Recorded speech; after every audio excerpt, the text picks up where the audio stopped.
تو ناظرین سب سے پہلے تو میں ایک دفعہ پھر آپ سب کی خدمت میں جو ہے سلام عرض کرتی ہوں, اور جیسے کہ آج کلاک جو ہے 1 گھنٹے آگے ہوئی ہیں, تو ہو سکتا ہے کہ کچھ لوگ ابھی تک جو ہے وہ بستر میں ہوں, لیکن اب آپ سب لوگ اٹھ جائیے کیونکہ پروگرام بزم نساء شروع ہو چکا ہے, اور ہم چاہتے ہیں کہ آپ ہمارے پروگرام کو دیکھیں, اور ساتھ ساتھ ہم آپ کی فیڈ بیک وغیرہ بھی چاہیں گے کہ آپ اگر ہمیں کوئی رائے دینا چاہتے ہیں اس پروگرام کے سلسلے میں, یا آپ چاہتے ہیں کہ اس میں کوئی تبدیلی لائی جائے, تو آپ ضرور جو ہے ہمیں ای میل بھی کر سکتے ہیں.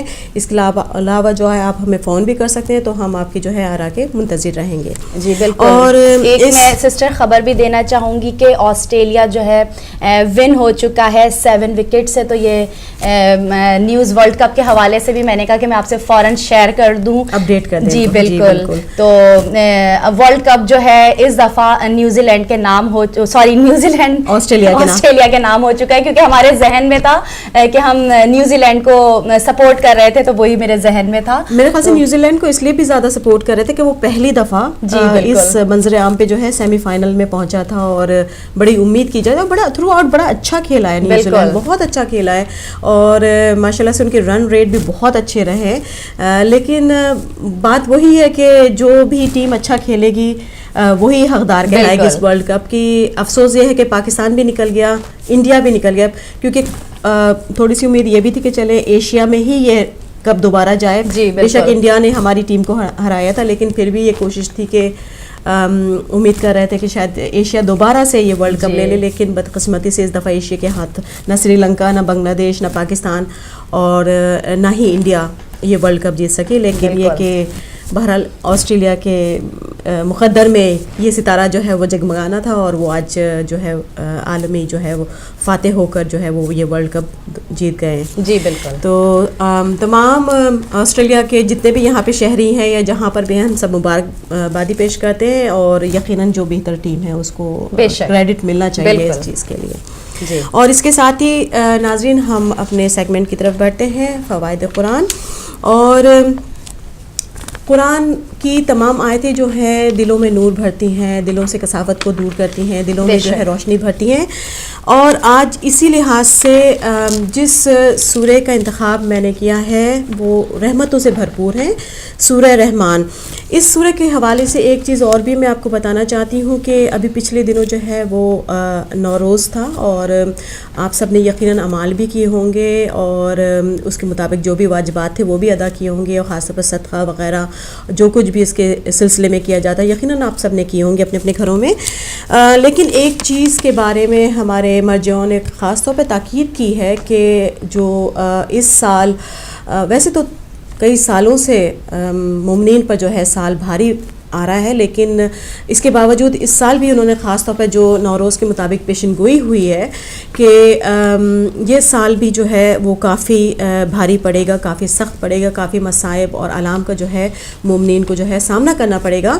تو اپنی حفاظت کے لیے تمام مرجعوں کا یہی کہنا ہے کہ آپ اپنے پورے گھر کے تمام افراد کے نام جو ہیں وہ لکھ کے سورہ رحمان میں رکھیں, تاکہ آپ کی جو مصیبتیں یا پریشانیاں ہیں وہ کم سے کم ہو سکیں. تو اس سورہ کی تفسیر اور ترجمہ اور آپ کے سامنے جو ہے اس کی فضیلت بیان کرنے سے پہلے میں اس چیز کے لیے آپ کو بتانا چاہتی ہوں کہ آپ کے گھر میں جتنے بھی افراد ہیں ان سب کے نام لکھیے صفحے پر, اور اس کے بعد قرآن کی سورہ رحمان میں وہ حفاظت کے لیے وہ نام جو ہے وہ ضرور رکھ لیجئے. تو آج قرآن کی جو یہ سورہ ہے اس کی میں تفسیر بتانے جا رہی ہوں جو رحمتوں سے بھرپور ہے, اور اس رحمان و کریم کی رحمت کا ایک نادر نمونہ ہے. جیسا کہ آپ سب جانتے ہیں کہ اس سورہ میں جو ہے نعمتوں کا ذکر ہے, جنتیوں کا ذکر ہے, اور یہ اتنی عظیم سورہ ہے کہ جو انسان کی زندگی میں جو ہے انقلاب برپا کر سکتی ہے. بے شک. ویسے تو قرآن مجموعہ ہے ایسی ہدایتوں کا کہ اگر غور کریں تو انسان اپنی زندگی کو جو ہے وہ بدل سکتا ہے, ہدایت پا سکتا ہے, لیکن اس کے پر جو ہے تدبر کرنے کی ضرورت ہے, اس پہ جو ہے غور کرنے کی ضرورت ہے. اس لیے قرآن کو جو ہے دلوں کا نور کہا گیا ہے, اور رحمان کے معنی ہیں بے انتہا رحم کرنے والا. سبحان اللہ. الرحمان جو کہ اللہ کی صفت ہے, اور کہا جاتا ہے کہ اس سورہ کو اگر پورے دل اور پورے یقین کے ساتھ پڑھیں تو دلوں میں اس کی رحمانیت کے صدقے میں نور اور ہدایت کے چشمے جاری ہو جاتے ہیں. بے شک. سبحان اللہ. جہاں تک اس سورہ کے نزول کا تعلق ہے، یہ سورہ جو ہے وہ مدنی ہے، اس میں 78 آیتیں ہیں اور 3 رکوع ہیں، بہت زیادہ بڑی سورہ نہیں ہے، اور ترتیب کے اعتبار سے اس کا نمبر جو ہے قرآن میں نمبر 55 ہے، اور نزول کے اعتبار سے اس کا نمبر 97 ہے۔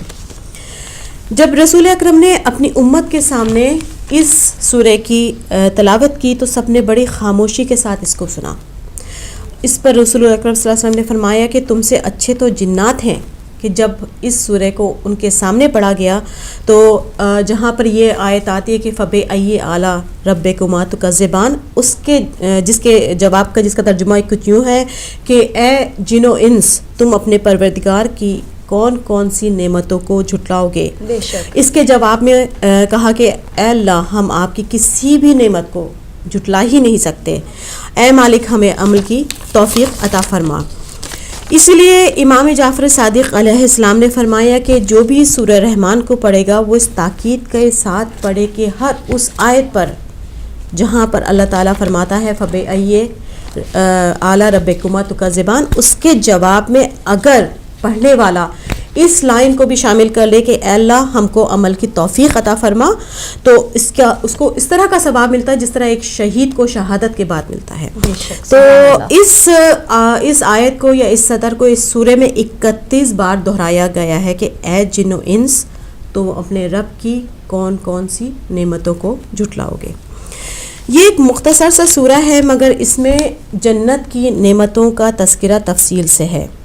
ویسے تو سورہ واقعہ میں بھی جو ہے وہ جنت کی جو ہے وہ نعمتوں کا تذکرہ کیا گیا ہے، لیکن تفصیل کے اعتبار سے اس سورہ میں جنت کی نعمتوں کا تذکرہ جو ہے وہ بہت مفصل طریقے سے بیان کیا گیا ہے، اور بالکل پھر مختصر طریقے سے جو ہے اس میں جہنم کا تذکرہ کیا گیا ہے۔ بے شک۔ اس کی فضیلت کے بارے میں امام موسیٰ کاظم نے فرمایا کہ سورہ رحمان جو ہے قرآن کی دلہن ہے، یعنی اس کی عظمت، اس کا مرتبہ دنیا قرآن میں ایسا ہی ہے جیسے ایک عروس کا ہوتا ہے۔ بے شک، سبحان اور اللہ۔ امام جعفر صادق علیہ السلام اس کی فضیلت کے بارے میں فرماتے ہیں کہ جو بھی اس سورہ کی تلاوت پورے یقین اور عقیدت کے ساتھ کرتا ہے، اللہ تعالیٰ اس کے دل میں نفاق جیسی بدترین بیماری یا خیال کو جو ہے وہ دور کر کے اس کے دل کو پاک اور منور کر دیتا ہے۔ سبحان اللہ۔ اور اس کے علاوہ خاص طور پر کہا جاتا ہے جمعے کے دن اس سورہ کی تلاوت کرنے سے بے انتہا ثواب حاصل ہوتا ہے۔ اس سورہ کی تفسیر کچھ اس طرح سے ہے کہ اعوذ باللہ من الشیطان اللعین الرجیم، بسم اللہ الرحمن الرحیم۔ اس کی پہلی آیت کا ترجمہ کچھ یوں ہے کہ اس قرآن کو اللہ تعالیٰ نے اپنے نبی محمد مصطفیٰ صلی اللہ علیہ وآلہ وسلم پر بھیجا۔ اس آیت میں اللہ تعالیٰ نے مشرکین کو جواب دیا ہے کہ جو نبی اکرم صلی اللہ علیہ وسلم پہ یہ الزام لگاتے تھے کہ قرآن انہوں نے کسی بشر سے سیکھا ہے، تو اس کے جواب میں اس سورہ کی شروعات ہی سے اس یقین کے ساتھ یاد دہانی اور یقین کروایا گیا ہے دلیل کے ساتھ کہ کسی بشر کا نہیں بلکہ یہ کلام الہی ہے بے شک، جو خاتم المرسلین پر نازل ہوا، اور اسی وجہ سے قرآن کی ایک سطر ایک آیت کا بھی آج تک یہ قرآن کا دعویٰ ہے کہ کوئی بھی اس کا جواب نہیں لا سکا، کیونکہ یہ کلام الہی ہے، یہ بشر کے بس کی بات نہیں ہے۔ پھر آگے کی آیتوں میں انسان کی پیدائش، اس کو اللہ تعالیٰ کی طرف سے جو نعمتوں کی فراہمی حاصل ہوئی اس کا تذکرہ ہے۔ پھر اللہ تعالیٰ نے ذکر کرا ہے ترازو کا، کہ یعنی اس میزان عمل کو یاد دلایا گیا ہے کہ جس طرح سے آج ترازو میں چیزوں کو تول رہے ہو، کل تمہارا نامہ اعمال کھلا ہوگا اور اس طرح سے تمہاری نیکیاں اور تمہاری برائیاں اور تمہارے گناہ تولے جائیں گے اور اس میزان میں کیے جائیں گے جو خالق کائنات نے مقرر کیا ہے۔ اور اسی لیے کہا ہے کہ اللہ کی بارگاہ میں پورے خلوص، پوری نیت اور پورے عمل کے ساتھ چھوٹی سی بھی نیکی کی جائے تو اللہ اپنی بارگاہ میں اس کو پہاڑوں کی مانند بلند و بالا کر دیتا ہے۔ سبحان اللہ۔ اور وہی وہ پروردگار ہے کہ جس نے ہماری بھوک کے لیے ہمیں غذا پہنچائی، ہماری پرورش کا انتظام کیا، اور یہ دنیا جو ہے ہمارے لیے خوبصورت بنائی، آسائشیں رکھی، زیبائش رکھی، یعنی اپنی نعمتوں کا اس میں تذکرہ ہے۔ انسان کو یاد دہانی کی جا رہی ہے کہ تمہاری ایک ایک سانس جو ہے اس کی عطا کردہ ہے اور وہ اس کی جو ہے نعمت ہے، سبحان اور پھر اس کی کس کس نعمتوں کو تم ٹھکراؤ گے، کہ جس رب نے اتنے احسانات کیے اس کی نافرمانی تم کیسے کرو گے, کس طرح سے تم اس کے ناشکرے بنو گے. کیونکہ اس سورے میں اللہ تعالیٰ نے انسان کی فطرت کو جو ہے اچھی طرح اجاگر کیا ہے کہ بے شک ہماری ہر سانس اس رحیم و کریم کی جو نعمتوں کی جو اس پر دار و مدار ہے اس کا, لیکن اس کے باوجود بھی ہم اس قدر سرکش ہیں کہ ہم نافرمانی کرتے ہیں, گناہ کرتے ہیں. یعنی ایک لحاظ سے اس کی رحمتوں کو, اس کی نعمتوں کو جو ہے ہم انکار کرتے ہیں, بے شک, اور اسی لیے ہم جو ہے گناہ کا ارتکاب کرتے ہیں. کیونکہ جو ناشکرہ ہوتا ہے وہ اللہ کا نافرمان بن جاتا ہے, اور جو نعمتوں کا شکر ادا کرتا ہے وہ اللہ تعالیٰ کا فرما بردار اور مطیع ہوتا ہے. بے شک, کیونکہ جب بھی کسی گناہ کا ارادہ اس کے دل میں آتا ہے تو سب سے پہلے وہ اللہ کی رحمتوں اور اس کی برکتوں کو یاد کرتا ہے, اور پھر گناہ سے بچنے کی وہ پوری کوشش کرتا ہے. اس کی آگے کی آیتوں میں اللہ تعالیٰ نے فرمایا کہ اس نے نظام کائنات اور حیات انسانی کو بڑے منظم طریقے سے پیدا کیا ہے. ہر چیز اپنی جگہ پر جو ہے وہ لازوال ہے اور بے مثال ہے. اور پھر آگے کی آیتوں میں اللہ تعالیٰ نے فرمایا کہ رب کائنات نے انسان کو سلسال یعنی سخت مٹی سے بنایا اور پھر اس پر نعمتوں کا جو ہے دائرہ وسیع کر دیا. یعنی انسان کو حقیر طریقے سے پیدا کیا, لیکن وہ اتنا رحیم و کریم ہے کہ اس نے جب اس پہ نعمتیں بھیجی تو نعمتوں کا جو سلسلہ تھا وہ لگاتار ہر سانس سے شروع کے جب تک انسان زندہ ہے وہ جاری رہتا ہے. بے شک, سبحان اللہ. اور یہ آگے کی آیتوں میں کہ یہ اس کی قدرت ہے کہ زمین میں دونوں پانی موجود ہیں, یعنی میٹھا پانی بھی اور نمکین پانی بھی, مگر وہ اپنے کرم سے ان دونوں کو جو ہے ملنے نہیں دیتا.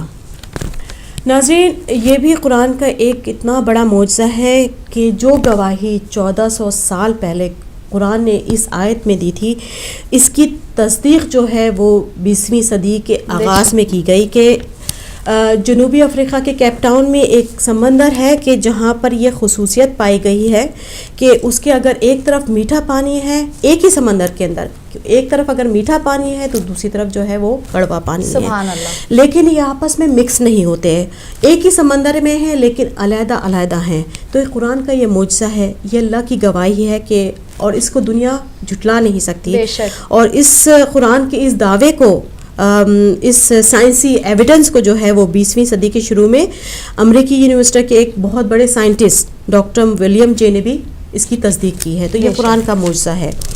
اس کے بعد اللہ تعالیٰ فرماتا ہے آگے کی آیتوں میں کہ اپنی نعمتوں کا ذکر جو ہے اس نے اللہ تعالیٰ نے تفصیل سے کیا ہے, اور رحمتوں کا کہ اگر تم شمار کرنا چاہو تو ناممکن ہے. پھر فرمایا کہ دنیا آزمائش گاہ ہے, لیکن جنہوں نے اپنے دل, ذہن اور خیالات اور عمل کو پاکیزگی بخشی وہ جنت کے حقدار ہیں.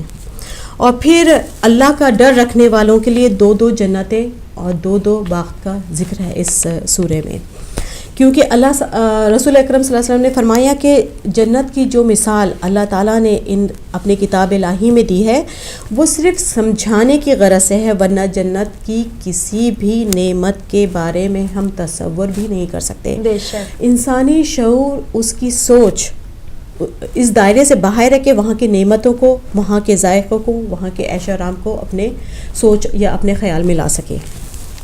کیونکہ اس دنیا کے پھل اور کوئی بھی آسائشیں جو ہیں, وہاں کے ذائقے, وہاں کے پھلوں, وہاں کے جو آرام اور سکون ہے اس کا مقابلہ نہیں کر سکتے. پھر آگے فرمایا کہ وہاں پر ان کو حوریں ملیں گی جو کہ خیموں میں چھپی ہوں گی, یعنی باپردہ ہوں گی, باحیا ہوں گی.